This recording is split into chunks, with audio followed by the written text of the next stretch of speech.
195 seats का निर्णय हुआ।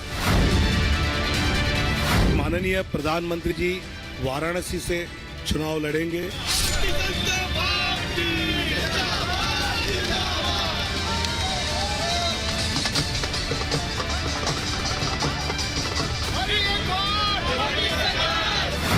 ताबड़तोड़ बैठकें, लंबा मंथन और सियासी गुणागणित के बाद आखिरकार बीजेपी ने अपनी सूची का ऐलान कर दिया। लंबे वक्त से जिस लिस्ट का इंतजार था, आखिरकार अब वो खत्म हो चुका है। मोदी ने अपने योद्धाओं को सियासी मैदान में उतार दिया है। बीजेपी ने 24 के चुनाव के लिए अपने 195 उम्मीदवारों के नामों का ऐलान कर दिया। काशी से फिर पीएम मोदी, गांधीनगर से अमित शाह और लखनऊ से राजनाथ सिंह चुनावी रण में ताल ठोकेंगे। मोदी का वाराणसी से नाम आते ही धार्मिक नगरी में जश्न शुरू हो गया। 16 राज्य और 2 केंद्र शासित प्रदेश में से 195 सीट्स का निर्णय हुआ। उसमें माननीय प्रधानमंत्री जी वाराणसी से चुनाव लड़ेंगे। उत्तर प्रदेश एक बार फिर मोदी का चुनावी सेंटर बना है। वाराणसी से मोदी के नाम के ऐलान के साथ ही पार्टी ने 80 में से सबसे ज्यादा प्रत्याशियों का ऐलान अपनी पहली सूची में उत्तर प्रदेश से ही किया। उत्तर प्रदेश से पार्टी ने 51 तो मध्य प्रदेश से 24 प्रत्याशी उतारे। बंगाल से 20, गुजरात और राजस्थान से 15-15 प्रत्याशियों के नामों का ऐलान किया गया है। तो केरल से 12, तेलंगाना में 9, असम की 11 सीट, झारखंड की 11 सीट और छत्तीसगढ़ में भी 11 उम्मीदवारों के नामों का ऐलान किया गया है। दिल्ली में 5 प्रत्याशी उतारे तो उत्तराखंड में 3, अरुणाचल प्रदेश में 2, जम्मू कश्मीर में 2, गोवा, दमन दीव, अंडमान निकोबार और त्रिपुरा में एक प्रत्याशियों के नाम का ऐलान पार्टी ने कर दिया है। यानी 16 राज्यों और 2 केंद्र शासित प्रदेशों की 195 सीटों पर मोदी ने अपने प्रत्याशी घोषित कर दिए हैं। सबसे ज्यादा चर्चाओं में दिल्ली से बांसुरी स्वराज हैं, जो पूर्व विदेश मंत्री सुषमा स्वराज की बेटी हैं। बांसुरी साल 2007 से ही वकालत की प्रैक्टिस कर रही हैं। ऑक्सफोर्ड यूनिवर्सिटी से पढ़ाई कर बांसुरी लंदन से बैरिस्टर बनी। उनको टिकट मिलने का ऐलान होते ही बांसुरी के घर पर जश्न मनाया जाने लगा। बीजेपी की दिल्ली इकाई में जिम्मेदारी संभालने वाली बांसुरी स्वराज को पार्टी ने इस बार नई दिल्ली से बड़ा मौका दिया है। ये जिम्मेदारी मुझ अकेले की नहीं है, क्योंकि ये टिकट केवल भारतीय जनता पार्टी ने बांसुरी स्वराज को नहीं दी है। ये नई दिल्ली संसदीय क्षेत्र से प्रत्येक भाजपा के कार्यकर्ता की टिकट है। और मैं आपको बताऊं, मैं बहुत ज़्यादा कृतज्ञ महसूस कर रही हूँ और आभार व्यक्त करती हूँ हमारे यशस्वी प्रधानमंत्री श्री नरेंद्र मोदी जी का, हमारे माननीय गृह मंत्री अमित शाह जी का, हमारे राष्ट्रीय अध्यक्ष माननीय JP नड्डा जी का। नतमस्तक होकर मतदाता के समक्ष जाऊंगी और कहूंगी, मोदी की गारंटी पे वोट दो, क्योंकि मोदी की गारंटी पूरी होने की गारंटी है। और इसीलिए अब की बार 400 पार, फिर एक बार मोदी सरकार। 543 लोकसभा सीटों में से बीजेपी ने 195 पर अपने उम्मीदवार उतारे हैं, जिसमें सबसे ज्यादा नाम योगी के गढ़ उत्तर प्रदेश से हैं। हालांकि यूपी समेत देश भर की लिस्ट में कई चौंकाने वाले नाम हैं, तो कई बड़े चेहरों का पत्ता कट गया है और उनकी जगह अब नए चेहरों को मौका मिला है। आगे आपको बताएंगे एक हॉट सीट का हाल, मगर पहले जान लीजिए कि मोदी ने जो अपने सेनानियों को रण में उतारा है, उस लिस्ट में आखिर क्या खासियत है।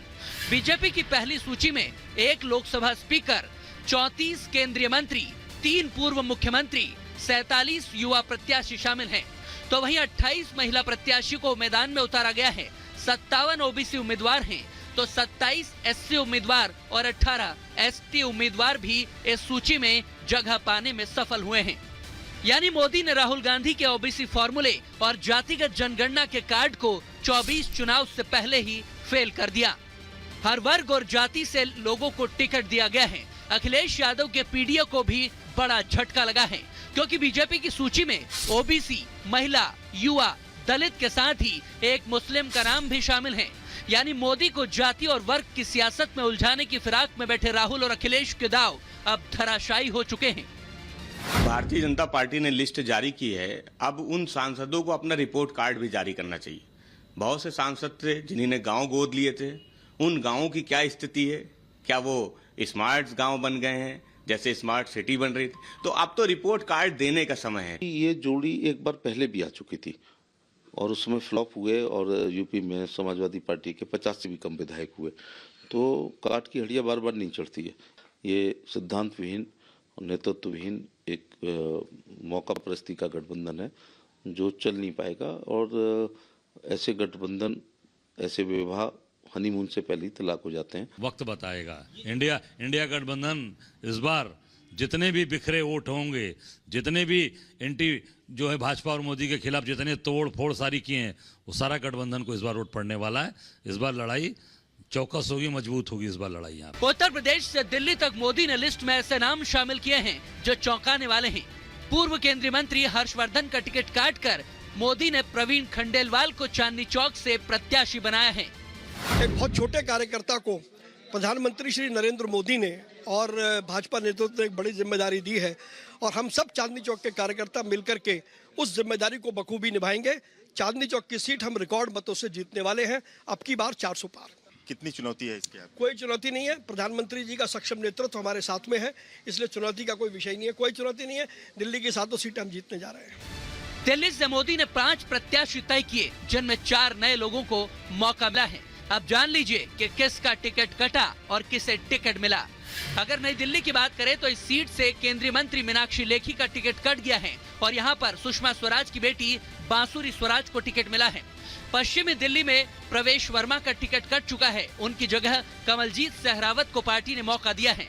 तो दक्षिणी दिल्ली से सांसद रमेश बिधूड़ी का टिकट काटकर पार्टी ने अब विधायक रामवीर सिंह बिधूड़ी को मौका दिया है।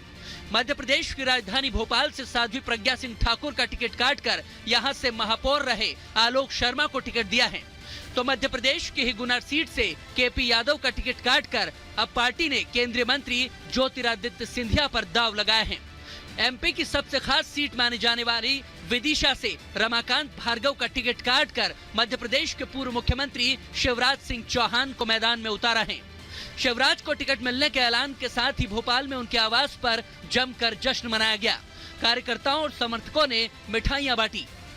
भाजपा की पहली लिस्ट आते ही भाजपा कार्यकर्ता उत्साहित हैं और मध्य प्रदेश में अगर उत्साह की बात करें तो शिवराज सिंह चौहान को विदिशा से टिकट मिलने के बाद से देखिए उनके बंगले पर यहाँ पर उनके समर्थक जो कार्यकर्ता हैं, जो नेता हैं, वो सब यहाँ पर ढोल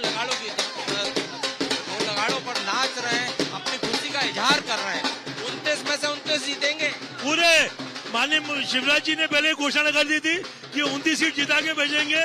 अभी शिवराज जी खुद चुनाव लड़ रहे हैं। वो पूरे प्रदेश में विकास की जो गंगा बहाई थी उन्होंने, फिर हम 29 सीटें जीतने वाले हैं। विदिशा से शिवराज सिंह चौहान पहले भी सांसद रह चुके हैं। ये सीट इसलिए भी खास है क्योंकि पूर्व पीएम स्वर्गीय अटल बिहारी वाजपेयी के साथ ही स्वर्गीय सुषमा स्वराज भी यहाँ से चुनाव जीत चुके हैं। ऐसे में फिर से शिवराज को मौका मिला तो उन्होंने मोदी के 400 पार के नारे को दोहराया। युग दृष्टा युग पुरुष प्रधानमंत्री श्रीमान नरेंद्र मोदी जी को, यशस्वी राष्ट्रीय अध्यक्ष श्रीमान नड्डा जी को, आदरणीय अमित भाई साहब को